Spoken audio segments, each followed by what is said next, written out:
할렐루야. 계시록이 열리다 19회. 오늘은 짐승의 표, 짐승 인증 마크라는 제목으로 함께 말씀 나누도록 하겠습니다. 지난 12장에서는 하늘에 보인 이적, 즉 머리 7 달린 용 사탄과 그리고 여자로 상징되는 이스라엘, 그리고 이스라엘의 후손으로 오신 사내 아이 예수님에 대해서 공부하였습니다. 12장의 이상이 끝나고 장면이 전환됩니다. 13장에서는 사도 요한이 땅에서 일어나는 이상을 목격하게 됩니다. 13장 전반부에서는 7머리 달린 첫 번째 짐승이 바다에서 등장하는데 그는 적그리스도를 나타냅니다. 그리고 13장 후반부에는 양같이 생겼으나 용의 본질을 가진 두 번째 짐승이 등장함을 지난 시간에 공부하였습니다. 두 번째 짐승은 계시록 19장 20절이 언급하고 있는 거짓 선지자로서 그는 적그리스도와 주의 수로 말세에 활동할 인물임을 살펴보았습니다. 13장 전반부에 등장하는 적그리스도의 모습을 다시 한번 복습하도록 하겠습니다. 적그리스도는 머리 7 달린 그 짐승으로 묘사가 됩니다. 이 7머리는 7 이방 왕국을 의미하고 7번째 머리는 마지막 때에 등장할 적그리스도 왕국을 의미하는 것입니다. 7번째 머리 위에 솟아오른 10뿔은 마지막 적그리스도 왕국 시대에 등장할 10개의 권력, 10명의 정치 지도자, 그것을 의미한다 하는 점을 지난 시간에 살펴보았습니다. 사탄과 첫째 짐승인 적그리스도, 그리고 둘째 짐승인 거짓 선지자는 하나님의 삼위일체를 모방하여서 사탄의 삼위일체를 구성합니다. 사탄은 성부 하나님을 모방하여 아비의 역할을 할 것이고, 적그리스도는 성자 예수님을, 그리고 거짓 선지자는 성령 하나님을 모방하여서 말세에 활동할 것임을 지난 시간에 자세하게 공부하였습니다. 적그리스도의 짝으로 등장할 거짓 선지자는 어마어마한 기적을 행하며 사람들을 미혹할 것입니다. 이 미혹을 통해 땅에 거하는 자들은 적그리스도를 신으로 경배하고 666표를 받을 것입니다. 표를 받지 않는 자들을 죽이는 것도 거짓 선지자의 일일 것임을 지난 시간에 공부하였습니다. 성경은 사탄의 종들도 기적을 행할 수 있음을 기록하고 있습니다. 따라서 기적 자체가 하나님께서 일하시는 증거가 되는 것은 아니기 때문에 항상 진리의 말씀을 기준으로 모든 일을 분별하는 눈을 길러야 한다라고 지난 시간에 강조하였습니다. 신사도 운동 역시 영적 은사와 기적으로 유명한 그룹입니다. 이들 가운데에서 신비한 은사나 기적이 나타난다고 하더라도 놀라운 은사 그 자체는 하나님의 역사하심에 대한 근거가 되지 못함을 앞서 살펴보았습니다. 모든 것은 행위의 열매와 진리 주장으로 평가받아야 하는데 신구교 통합에 쓰고 있는 신사도 운동의 열매, 그리고 적그리스도 왕국 운동과 다름없는 그들의 킹덤 나우, 하나님 나라 운동을 미루어 볼 때 신사도 운동의 본질이 무엇인가를 우리가 평가해 볼 수 있는 것입니다. 또한 지난 시간에는 다니엘서와 계시록의 이방 왕국 예언을 통해 성경이 기록한 이방 제국의 역사에 대해서 공부하였습니다. 계시록 17장에서 말씀하고 있는 5개는 망하였다라고 제시된 망한 5개의 제국이 이집트부터 그리스까지의 이방 제국을 의미하는 것이다. 그런데 그 중에서 다니엘서 2장과 7장에서는 계시록 17장과 공통적으로 바벨론부터 그리스까지의 왕국들을 이야기하고 있다. 그리고 17장에서 하나는 있으며 라고 기록된 그 왕국은 사도 요한 시대에 존재하고 있던 바로 그 로마 제국, 이방 제국인 로마 제국을 의미하는 것이다.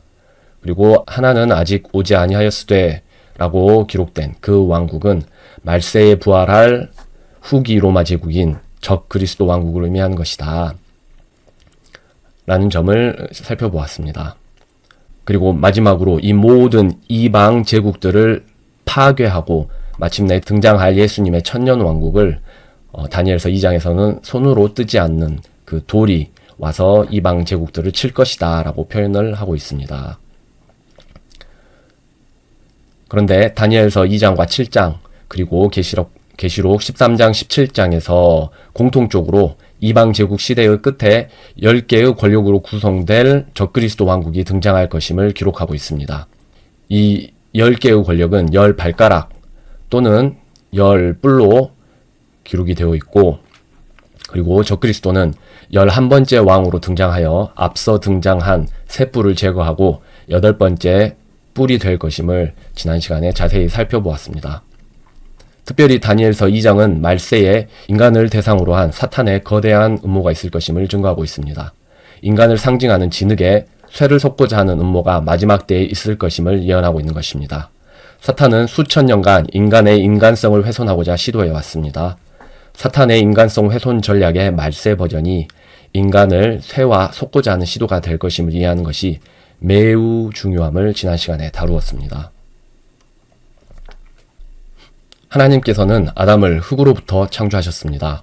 하나님께서는 인간에게 이 땅과 그 안에 속한 모든 것들을 다스리게 하셨고 지구의 역사가 인간을 중심으로 돌아가게끔 계획하셨습니다. 창조된 인간의 모습은 하나님께서 보시기에 매우 좋았다라고 성경은 기록하고 있습니다. 하나님께서는 인간이라는 존재를 매우 특별하게 보십니다. 하지만 사탄은 인간을 향한 하나님의 특별한 애정과 계획에 극도의 반감을 가지고 있었습니다. 사탄의 머릿속에는 처음부터 인간을 파괴하고자 하는 욕구로 가득 차 있었습니다. 에덴 동산에서는 너희가 신과 같이 되어 영생할 것이다 라고 인간을 미혹하여 인간을 저주에 떨어지게 했습니다. 하지만 거룩하신 하나님께서는 여자의 씨를 통해 저주 아래 놓인 인류를 구속할 청사진을 발표하셨습니다. 이에 대한 사탄의 반응이 그의 최초의 인간성 파괴 전략인 네피림 전략을 통해 드러남을 지난 시간에 살펴보았습니다. 하나님의 아들들이라 불리는 타락천사들을 보내어 사람의 딸들과 관계하게 하고 네피림이라는 잡종을 퍼뜨리는 것이 창세기 6장의 내용입니다. 네피림의 피가 온 인류에게 퍼지고 온 인간의 인간성이 훼손되는 지경에 이르자 하나님께서는 물로 모두 정화시키시고 노아를 통해 새 시작을 하시는 것입니다. 성경은 노아에 대하여 그가 완전하였다라고 기록하고 있습니다. 완전하다는 표현은 재물이 흠없이 완전하다라는 뜻의 단어로 구약에서 수십 차례 사용된 타밈이라는 히브리어입니다.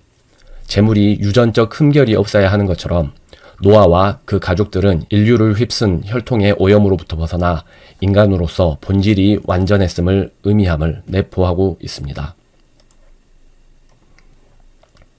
이 사진은 뉴질랜드에서 키우고 있는 블램이라 불리는 소와 양을 교잡한 잡종의 모습입니다. 블램은 양이라 할 수 없습니다. 이러한 잡종은 하나님 앞에 유전적인 흠이 매우 큰 것입니다. 결코 하나님 앞에 제물로 드려질 수 없는 것입니다. 네피림 역시 타락천사와 인간의 잡종이었습니다. 네피림은 인간이 아닙니다. 네피림과 같이 잡종의 혈통을 물려받은 노아 당시 수많은 사람들 역시 하나님 앞에서 인간성을 상실했습니다. 하나님께서 보시기에 심히 좋지 않은 존재가 된 것입니다. 인간성이 훼손된 자는 하나님의 구속의 계획 그리고 약속과는 아무 상관이 없는 문외한이 되는 것입니다. 물론 노아의 때에 사람들의 도덕성 역시 땅바닥으로 떨어졌습니다. 하지만 대홍수라는 전무후무한 방법으로 하나님께서 그들에 대한 심판을 확정하심은 당시 사람들의 인간성이 훼손되고 짐승화되게 된 것이 가장 결정적인 이유일 것입니다. 오늘날 인간의 인간성을 훼손하기 위한 사탄의 전략은 더욱 교묘해졌습니다. 사탄은 인간을 기계, 컴퓨터, 그리고 인공지능으로 연결시키므로 인간성을 격화시키는 방향성을 잡고 있습니다. 또한 유전자 조작 기술을 통하여 너무나 쉽게 접종 한 방으로 인간성을 훼손시킬 수 있는 방향으로 기술이 진보되어 가고 있습니다. 이러한 기술들은 더 건강하고 더 오래 살며 더 뛰어난 슈퍼인간으로의 변신을 약속하지만 그 끝에는 인간성 상실의 무서운 결말이 예고되어 있는 것입니다. 보통의 인간을 뛰어넘는 건강과 능력 향상, 그리고 영생을 약속하는 사탄의 약속을 세상은 트랜스 휴머니즘이라 부릅니다. 오직 생물학적 인간성을 포기하면 사탄의 약속에 동참할 수 있다는 것이 사탄의 주장인 것입니다. 이 모든 것은 에덴 동산에서 인류를 타락시켰던 사탄의 거짓말의 반복입니다. 너희가 절대로 죽지 아니하고 너희가 신들과 같이 될 것이다. 이러한 거짓말의 현대적 부활이 바로 트랜스 휴머니즘에 숨어있는 사탄의 거짓입니다. 인간 뇌에 칩을 박아 컴퓨터와 연결하고자 하는 뉴럴링크 기술도 결국은 영생을 향한 사탄의 거짓말의 하나입니다. 인간의 정신을 컴퓨터로 옮겨 다니엘서 2장과 같이 진흙과 쇠가 하나가 된다면 영생할 수 있을 것이라는 망상입니다. 진흙과 쇠가 하나로 섞일 것이라는 다니엘서 2장의 말씀을 정확히 성취해 가고 있는 것이 트랜스 휴머니즘입니다. 트랜스 휴머는 인간이 아니라는 점을 알아야 합니다. 하나님 보시기에 인간보다 나은 존재는 이 세상에 없기 때문에 인간이 아닌 트랜스 휴머는 짐승으로 그 격이 하락한 것과 마찬가지입니다. 트랜스 휴머는 인간이 아닌 짐승이 되는 것입니다. 오늘날 기술적 방향성이 인간의 짐승화에 있음을 이해하고 그것이 다니엘서 2장과 그리고 계시록 13장에서 예언한 인간 짐승화의 방향임을 이해하는 것은 시대 분별에 있어서 매우 중요하기 때문에 다시 한번 반복하였습니다. 또한 지난 시간에 짐승의 형상이 적그리스도로부터 생명을 부여받아 말을 하고 마치 독립적 개체처럼 활동할 것임을 공부했습니다. 생명이 없는 물체가 초자연적인 생명을 받아 활동하게 될 그 기이한 광경을 땅에 거하는 자들은 보고 적그리스도를 경배할 것입니다. 짐승의 형상이 무엇이건 간에 오늘날 인공지능 로봇 기술의 발전으로 성경의 기록과 거의 유사한 어떠한 물체를 만들어낼 수 있는 시대가 되었음을 살펴보았습니다. 여기까지가 지난 시간들에 공부했던 내용들의 복습이고 지금부터는 오늘 새롭게 다룰 주제인 짐승의 표에 대해 더 자세하게 공부를 시작해 보도록 하겠습니다. 짐승의 표, 계시록 13장 16절 함께 읽겠습니다. 시작. 그가 모든 자, 곧 작은 자나 큰 자나 부유한 자나 가난한 자나 자유로운 자나 매인 자에게 그들의 오른손 안에나 이마 안에 표를 받게 하고 그 표나 그 짐승의 이름이나 그의 이름의 수를 가진 자 외에는 아무도 사거나 팔지 못하게 하더라. 여기에 지혜가 있으니 지각이 있는 자는 그 짐승의 수를 세어볼지니라. 그것은 어떤 사람의 수요 그의 수는 666이니라. 짐승의 표는 지위, 권세, 부와 상관없이 모두가 받아야 합니다. 받는 위치는 오른손 또는 이마이며 짐승의 표나 짐승의 이름이나 그 이름의 수를 가진 자만이 매매가 가능할 것입니다. 짐승의 표가 없는 자들은 금융거래가 되지 않을 것이기 때문에 7년 환란기의 성도는 생존의 위협에 직면하게 될 것입니다. 짐승의 표에는 짐승의 이름에 관한 정보가 포함되어 있을 것입니다. 짐승의 이름의 수 666에 대해서는 짐승 이름의 알파벳 숫자값을 의미하는 것이라 이해하는 견해가 있습니다. 표는 정체성이자 소유권을 나타낸다. 성경에는 다양한 표가 등장합니다. 표는 다양하지만 다양한 표들의 중요한 공통점이 있습니다. 당연하게도 표에는 이름이 포함되어 있다는 것입니다. 짐승의 표는 짐승의 이름을 담고 있습니다. 유대인 14만 4천 명이 이마에 받는 하나님의 인에는 어린 양의 이름과 아버지의 이름이 담겨 있습니다.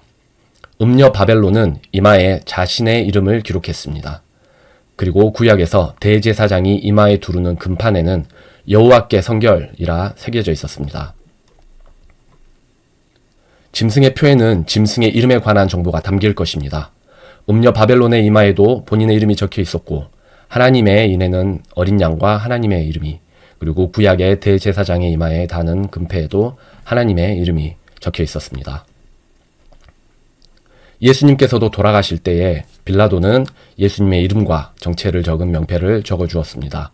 명패에는 나사렛 예수 유대인의 왕이라고 적혀 있었습니다. 짐승의 표는 사탄의 소유물임을 선언하는 것이다. 짐승의 표가 어떠한 형태일지는 확정할 수 없습니다. 하지만 짐승의 표가 의미하는 바는 명확합니다. 표를 받은 자의 정체성이자 본질을 드러내는 것입니다. 표를 받음으로 짐승의 소유물, 노예임을 공식적으로 선언하는 것입니다. 인간에서 짐승의 소유물, 짐승만도 못한 존재가 되기로 선택한 것입니다. 짐승의 표를 받는 것이 하나님 앞에 얼마나 큰 반역인지는 표를 받음으로 되돌이킬 수 없는 하나님의 불과 유황의 진노를 받음이 확정된다는 점을 통해 알 수 있습니다. 원래 브랜딩이라고 해서 동물이나 그리고 인간의 표를 찍는 행위를 하는 것은 소유권을 나타내는 행위입니다. 계시록 13장에 예언된 짐승의 표 역시 소유권을 선언하는 행위입니다. 자비의 하나님께서 용납지 않으시는 죄. 성경은 성부 하나님께서 인내와 자비가 한이 없으신 분이심을 알려줍니다. 성경 속 이스라엘의 민족사, 그리고 예수님을 믿고 구원받은 우리 각자의 인생사를 돌아보면 그것이 참 진리임을 알 수 있습니다. 인내와 자비의 하나님께서도 짐승의 표를 받는 행위와 같은 사례에서는 회개의 여지를 더 이상 주지 않으시고 예외적으로 저주의 심판을 확정하십니다. 그와 유사한 케이스가 성경에는 몇 차례 등장하는데 그러한 케이스들에는 일련의 유사성이 존재합니다. 자비의 하나님께서 용납지 않으시는 죄가 무엇인가? 인간성 훼손죄다. 1번 타락천사와 관계하고 인간성을 훼손시킨 죄, 노아의 때의 이야기입니다. 창세기 6장에서는 노아와 그 8식구를 제외한 모든 인류가 하나님의 심판 아래에서 물속에 잠기는 사건이 등장합니다. 이때 인류를 심판받게 했던 많은 요인 중 가장 중요한 것은 타락천사와 사람의 딸들의 관계로 인해 온 인류의 인간성이 훼손당하고 네피림의 피로 오염되었다는 사실입니다. 앞서서도 강조하였듯이 창세기 6장의 사건은 사탄이 타락천사를 통하여 인류의 인간성을 훼손시킨 전략이 대성공을 거두었음을 말하고 있습니다. 이를 통해 사탄은 여자의 씨로 오실 메시아를 막는 일에 거의 성공할 뻔했으나 하나님께서는 노아와 그의 식구를 통해 새 시작을 하십니다. 온 인류가 타락천사와 관계하고 그 피로 오염되었을 때 하나님께서는 회개를 요구치 않으시고 심판으로 그 시대를 끝내신다는 점은 매우 중요한 사실입니다. 하나님께 바쳐지는 제물은 흠 없고 완전해야 합니다. 이때 제물의 완전성을 의미하는 히브리어 타밈은 노아에게도 사용이 되었으며 네피림에 의해 오염되었던 시기에 노아의 혈통만큼은 예외적이었음을 성경이 암시하고 있습니다. 인간성 훼손죄 2번 타락천사와 관계하고 인간성을 훼손시킨 죄 소돔과 고모라의 때. 창세기 19장에서는 소돔과 고모라가 죄악으로 인해 불과 유황으로 멸망당한 사건이 등장합니다. 창세기는 이 도시들의 죄악과 관련하여 동성애에 초점을 맞추어 제시하고 있습니다. 하지만 유다서는 소돔과 고모라에서 동성애 이상의 불의가 행해지고 있었음을 말해줍니다. 이는 그 지역 사람들이 음행을 행했는데 그 음행의 대상이 다른 종류의 육체였음을 말씀하고 있습니다. 천사가 롯의 집을 방문하자 온 도시의 남자들이 롯에게 천사를 내놓으라고 요구했던 것이 일회적 사건이 아니었음을 강력하게 암시합니다. 창세기 6장에 대홍수 심판이 있었음에도 소돔과 고모라 지역민들은 다른 종류의 육체, 특히 천사와 관계를 즐겼던 것으로 보이며 이는 본보기가 되어 하나님께 불과 유황의 불목과 같은 심판을 받게 된 것입니다. 노아의 때의 물심판, 그리고 소돔과 고모라의 불과 유황 심판은 천사와 인간의 성관계라는 공통 부모가 존재하며 이는 곧 인간성 훼손이라는 결과를 가져왔습니다. 그리하여 천사가 롯의 집에 방문하였을 때 롯의 집에 소돔의 지역민들이 몰려와서 천사를 내놓으라고 했던 바로 그 사건, 그것이 우발적인 사건이었던 것이 아니라 다른 육체를 탐닉했던 그 지역민들의 그 모습을 단적으로 드러내 주었다라고 하는 것이 유다서의 말씀을 통해서 우리가 깨달을 수 있는 것입니다. 하나님께서는 인간을 매우 특별하게 여기신다. 인간은 하나님의 지구 계획에서 매우 특별한 위치를 차지합니다. 에덴 동산의 주인공은 인간이었던 아담과 하와였으며 이들이 범죄하자 하나님께서는 인간을 구속하기 위해 여자의 씨를 메시아로 보내실 것을 약속해 주십니다. 그 약속을 지키기 위해 성자 하나님을 인간의 몸으로 보내셔 인간의 죄를 대속하심으로 인간을 위한 구원의 길을 열어주셨습니다.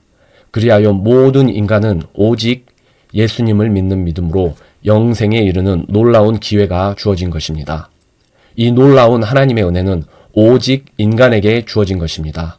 예수님께서도 오직 인간만을 위해 대속의 피를 흘리셨습니다. 인간은 그렇게 특별한 존재입니다. 인간이 아니고서는 대속, 구원, 영생, 약속도 없는 것입니다. 그리하여 아담의 창조에서부터 인간의 타락 후에 인간 메시아를 보내어 회복시키실 것에 대한 약속도 주셨고, 그리고 그 약속하신 대로 성자 예수님께서 인간으로 태어나셔서 인간을 위한 희생제물이 되심으로 인류를 위한 구원의 길을 여셨습니다. 인간 예수님께서는 하늘에 오르셔서 현재 하늘 보좌 우편에 앉아 계시며 후에 인간 예수님께서 인간들을 다스리기 위해 재림하실 것입니다. 이 모든 사건과 약속의 중심에는 인간이 있는 것입니다. 인간됨이 인간에게는 극도로 중요한 것입니다. 트랜스휴먼이라는 단어는 그 자체가 인간이 아닌 존재가 됨을 의미하는 것입니다. 노아의 때에 네피림의 피를 받아 인간성이 훼손된 자들은 짐승화되었습니다. 즉 네피림과 그 후손은 최초의 트랜스휴먼이었던 것입니다. 구원과 영생에 대한 하나님의 약속은 인간이 인간이기를 포기한 순간 그와는 상관없는 것이 됩니다. 인간이 인간일 때에만 하나님의 놀라운 계획에 참여할 가능성을 갖는 것입니다. 그리하여 하나님께서는 인간이 인간이기를 포기하고 천사와 관계하고 잡종의 길을 택할 때에 그들을 가차없이 심판을 내리시고 멸망시키셨습니다. 인간이 아닌 순간 인간을 향한 하나님의 선한 뜻과는 아무 상관없는 무익하고 불쾌한 존재가 되기 때문입니다. 세 번째, 짐승의 표를 받음으로 인간성을 훼손시킨 죄. 마지막 적그리스도 왕국의 시대는 진흙과 쇠를 섞고자 시도하는 시대일 것임을 다니엘서 2장은 말씀하고 있습니다. 이러한 시도는 인간을 기계, 컴퓨터, 인공지능에 연결하려는 오늘날의 트랜스휴머니즘과 대단히 흡사함을 지난 시간에 살펴보았습니다. 만일 짐승의 표가 트랜스휴머니즘의 기술적 특징을 가지고 인간에게 적용된다면 짐승의 표를 받는 자들은 인간성이 훼손되어 짐승화될 것입니다. 또한 짐승의 표를 받는 행위 자체가 짐승의 소유물이라는 선언적, 법적 표현이기도 합니다. 그러한 이유로 인해 하나님께서는 짐승의 표를 받아 인간이기를 포기하고 짐승화를 선택한 자들에 대하여 회개의 가능성을 열어두지 않으시고 심판을 확정하시는 것임을 강하게 추측해 볼 수 있는 것입니다. 하나님께서 인내하지 않으시고 곧장 심판의 확정을 내리시는 케이스들은 공통적으로 인간의 인간성 훼손과 강하게 연관되어 있음을 반드시 기억해야 합니다. 환난 피난처 준비는 하나님 뜻이 아니다. 그 표나 그 짐승의 이름이나 그의 이름의 수를 가진 자 외에는 아무도 사거나 팔지 못하게 하더라. 환난 기간에는 표가 없이는 경제활동이 불가능할 것입니다. 때문에 어떤 이들이 자급자족과 피난처 확보에 열을 올려왔습니다. 하지만 성경은 그 어디에서도 대환란 날에 피해 들어갈 피난처를 준비하라고 말씀하지 않으십니다. 오히려 환란의 때에 동굴과 산들의 바위 속에 숨어 들어갈 이들은 하나님의 진노를 피하고자 하는 세상 사람들의 행태가 될 것입니다. 다만 성경은 7년 환란에 들어간 유대인에 대하여서 하나님께서 예비하신 초소가 광야에 있을 것이며 하나님의 도우심으로 그곳에서 보호를 받을 수 있을 것이라 말하고 있습니다. 반면 교회 성도들에게는 환란이 닥치면 피하라는 말씀이 주어지지 않았습니다. 교회 성도들에게는 환란 전 휴거될 것이라는 약속이 주어졌기 때문입니다. 더불어 환란 기간 중 회심할 환란 성도들을 향한 하나님의 주된 뜻은 그들이 순교의 각오로 승리하는 것이 될 것입니다. 그리하여 하나님의 보호를 받을 유대인들에 대한 내용이 간략하게 예언되어 있는 계시록 12장의 말씀을 짧게 복습하고 넘어가겠습니다. 계시록 12장에서는 여자 곧 이스라엘의 후손으로 나신 사내 아이 예수님에 대해서 말씀하고 있습니다. 그것은 이스라엘의 후손으로 예수님이 탄생하심으로 성취가 되었습니다. 그리고 그 사내 아이가 하늘로 올라갈 것이다 라고 말씀하고 있는데 그것은 승천을 말씀하시는 것이다. 그리고 현재 하나님 왕자 우편에 앉아 계신다. 그리고 7년 환란의 때에 대한 예언이 이어지는데 용이 하늘에서 쫓겨나 땅에 내려와 여자를 대대적으로 박해하기 시작합니다. 하지만 하나님께서 독수리 날개로 여자를 광야로 옮기시고 그리고 보호하실 것이 예언되어 있습니다. 그리하여 여자는 광야에서 하나님이 예비해 놓으신 광야에서 3년 반 동안 보호를 받게 될 것입니다. 이것이 계시록 12장에 기록되어 있는 유대인에 대한 하나님의 보호의 그런 내용들입니다. 이외에도 환란 기간 중에 이스라엘을 보호하실 것이란 하나님의 말씀은 하나님께서 14만 4천에 대하여 인을 치시는 것, 구약의 말씀들을 통하여서 반복적으로 예언되고 있는 내용들입니다. 그리하여 하나님께서 유대인들을 보호하실 것이다. 반면에 또 환난 성도와 교회 성도를 향한 하나님의 뜻은 그것과는 다릅니다.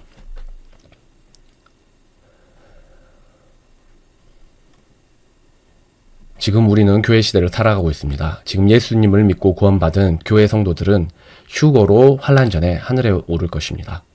그렇기 때문에 환난에 들어갈 준비를 할 필요가 없고 피난처가 필요 없는 자들인 것입니다. 하지만 환난 성도들은 환난에 들어간 자들 중 7년 환난 기간 중 회심할 자들을 말을 하는 것입니다. 이들을 향한 하나님의 주된 뜻은 그들이 순교의 각오로 승리를 하는 것입니다. 피난처를 준비하는 것은 환난 전에 휴거되지 않고 지상에 남아 7년 환난에 들어가겠다는 어떤 말이 되지 않는 각오의 표현인 것입니다.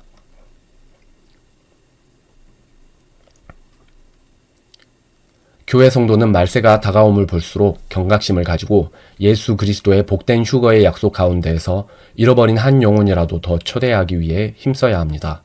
예수님께서 죄인을 위해 대신 죽으셨다가 장사된 지 사흘 만에 부활하셨음을 전파한 것입니다. 또한 이기는 자로서 환난 전 데리러 오실 하나님 앞에 설 수 있도록 매일 영적 전투 가운데 승리하는 것입니다. 결론적으로 하나님께서는 우리가 복된 약속의 말씀을 가진 자로 살기를 바라십니다.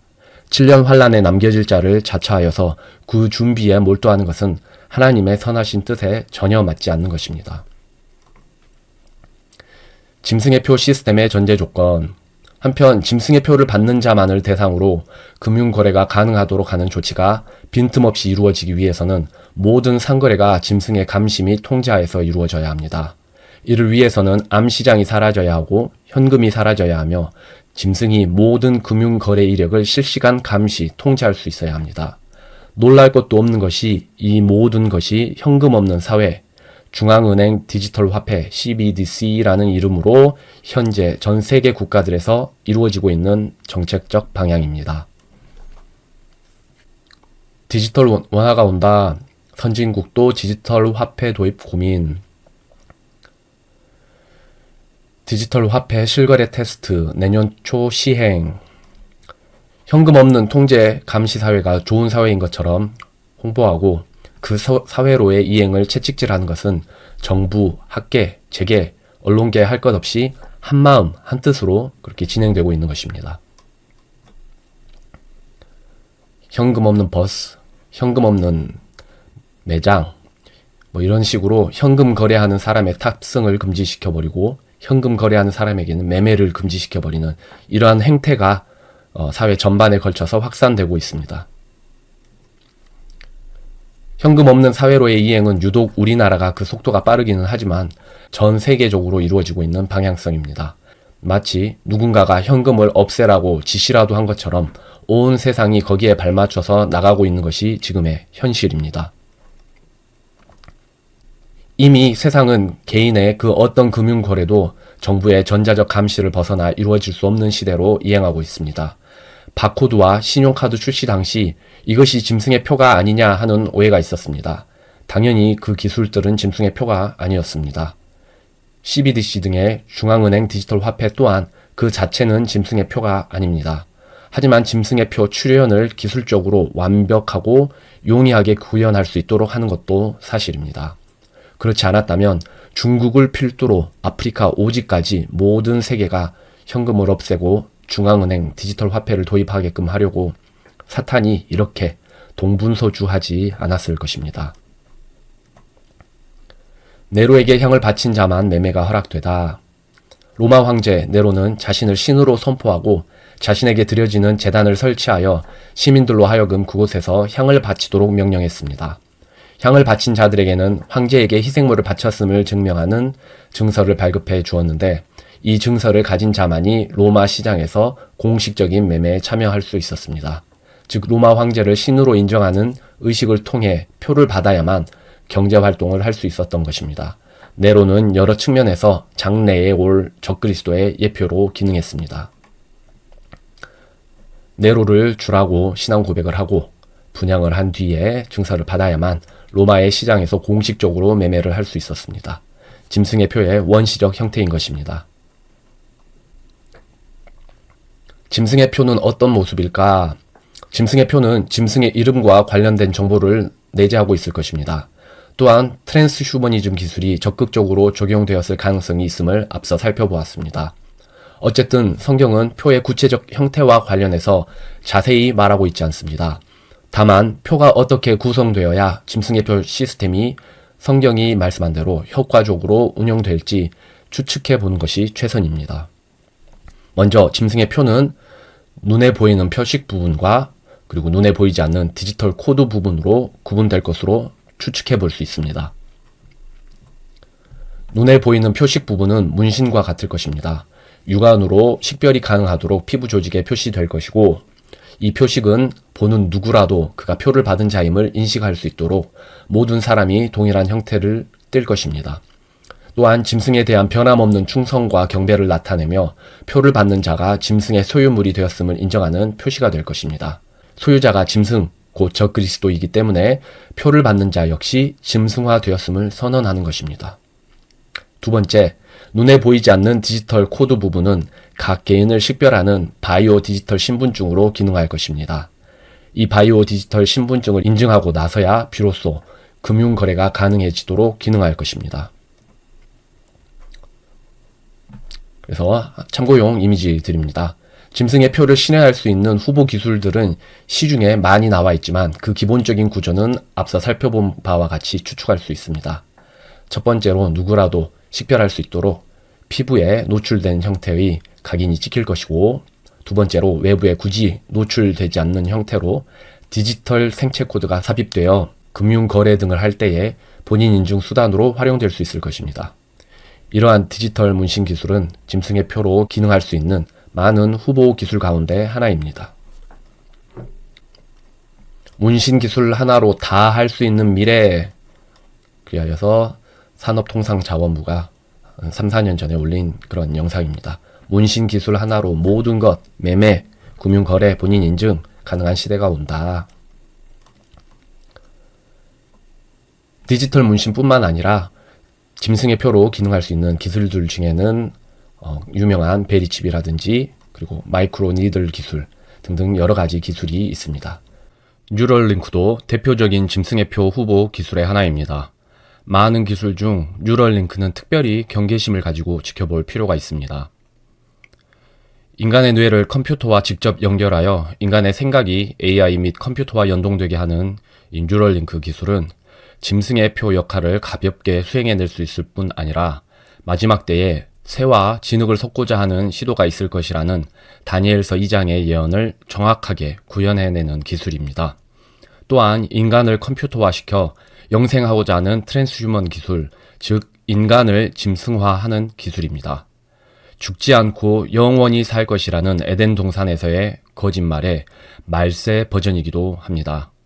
성경에 많은 예언이 수렴하는 기술이기 때문에 특별히 경계심을 가지고 보아야 하는 것입니다.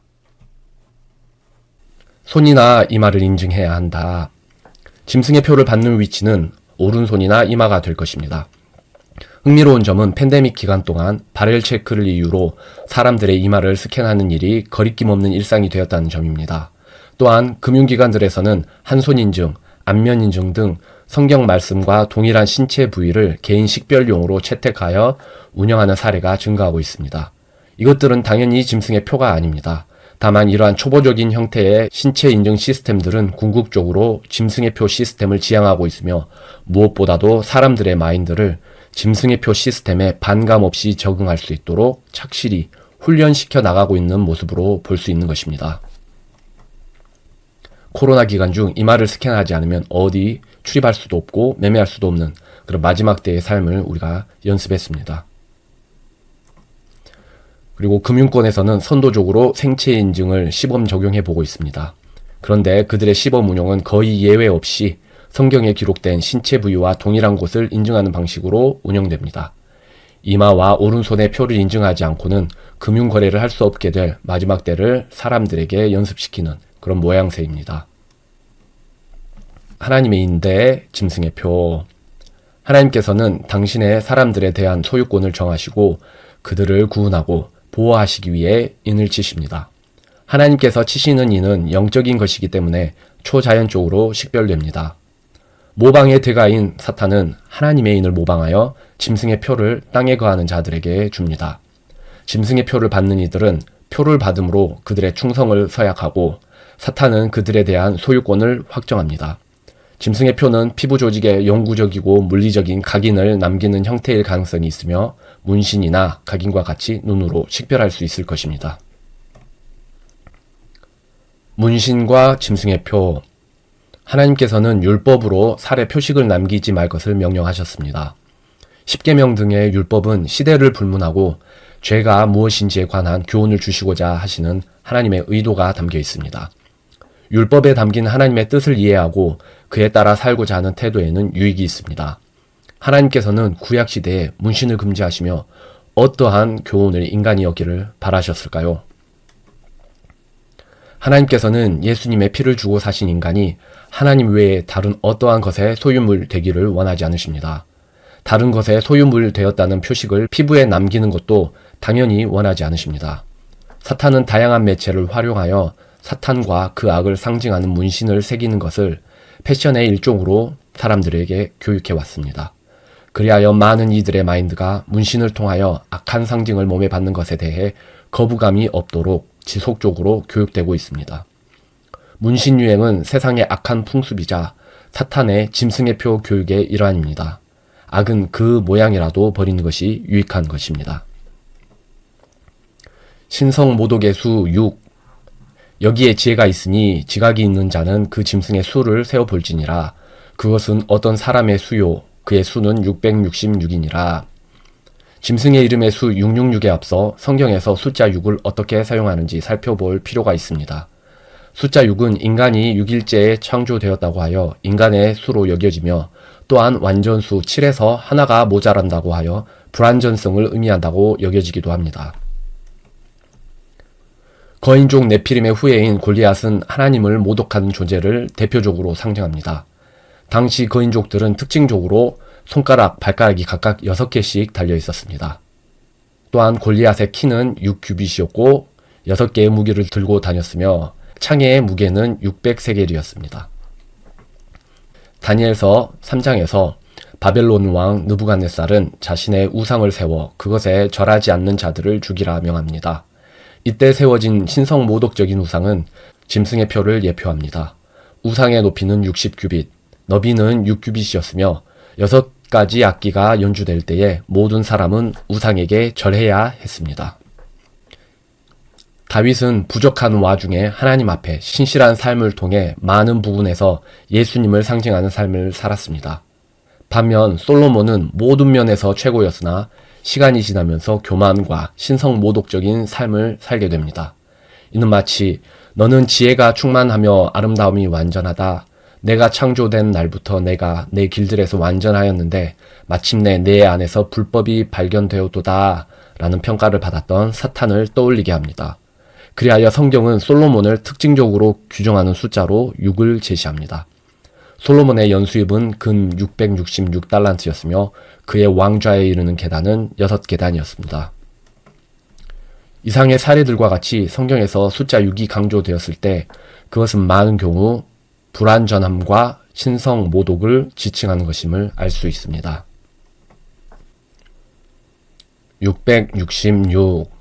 짐승의 이름의 수로 알려진 666의 의미에 대해서 성경은 제한적으로만 말씀을 하고 있기 때문에 그것에 대해 확정적으로 말할 수는 없습니다. 다만 짐승의 수를 어떠한 방식으로 세어보면 666이 나올 것입니다. 666을 어떻게 셀 것인가 하는 것에 대한 추측 중에 가장 대표적인 것이 적그리스도의 이름의 알파벳 숫자 값의 합이 666이 될 것이라는 추측입니다.